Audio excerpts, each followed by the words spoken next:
Good morning.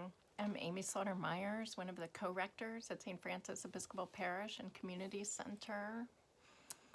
I was just going through my wallet today. Isn't this a cute wallet? I got it on sale. I was going through my wallet and I was looking at what's in there and what's not in there, how much money is in there and how much money is not in there, calculating what I have to spend this week and what I have to do this week, and I was feeling kind of anxious about that. I don't know if that's a feeling any of you can relate to. For years and years and years, I didn't have any money, that is. In fact, I really, truth be told, I had negative money.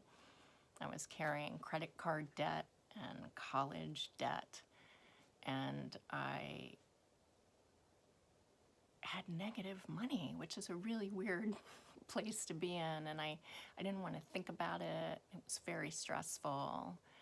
And then for a while, I broke even, so I had less debt, let's put it that way, and I had a job and I was earning money. And then I had a lot more debt again, and so it goes. And what I discovered was no matter how much money I had or didn't have at any particular moment, no matter how much debt I had or didn't have at any particular moment, I never felt secure. I always worried. I fretted. I bought hook, line, and sinker, like unconsciously, this cultural lie that tells us, maybe tells you, certainly told me, that you are only worth as much money as you have. And how much money you have and how you spend it is a deeply moral category. And it tells you something about your character and whether you're a good person or a valuable person or a worthwhile person. And I felt a lot of guilt about that. You know, the gospel tells us that that is a lie. That is a lie that is embedded in so much of our culture, and not just American culture, but other cultures that measure a human person's worth by the amount of money they have and how they manage it. Pastor and theologian Kate Bowler, who's done incredible work studying the prosperity gospel in American churches, has shown this. Like, you really, if you pray hard enough, God will give you more money, and that's sort of damaging, the damage that can do to folks. And, you know, that there's something in inherent relationship between the amount of money that you have and your worth. I think it shows up in other ways besides the prosperity gospel. I mean, after all, here we are in the church as simply a community of individuals who show up day after day, and whether that's virtually or in prayer or in person, and we bring all of our baggage with us, all our anxieties about money, all of our fretting, all of our worry, all of our desire for security and control.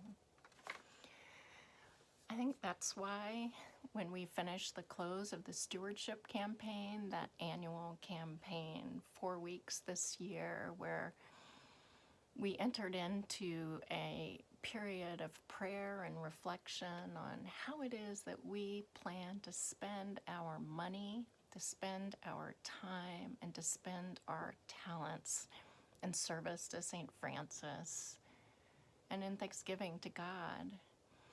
And when I got an email from our treasurer that shared with us how many pledge cards, which is just an estimate of how much we think we can give and will give, it's just an estimate. If your financial circumstances change during the year, you can change your estimate.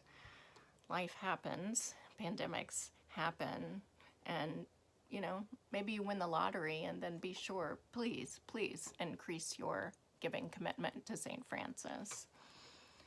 But I found the hope in the stewardship campaign to be so inspirational this year. I mean, this time in the church's history, the Church Universal, there aren't any cultural pressures that suggest that you must give to church.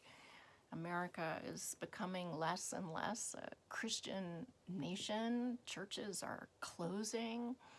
I mean, it sounds like a pretty nutty thing to do, is to give our money and our time and our talent and our skills to some organization that is not going to, maybe survive or give us a return on our investment, an ROI, in the same way as some other investments do. All of us who give to the church give up control. We give up control of the money that we give. We give up voice and vote to share that voice and vote with a whole bunch of other people who are struggling just like we are. And I am so, so grateful for all of you who have bucked the cultural trend and who have given of yourselves in so many ways, including of your money, to support St. Francis. Thank you.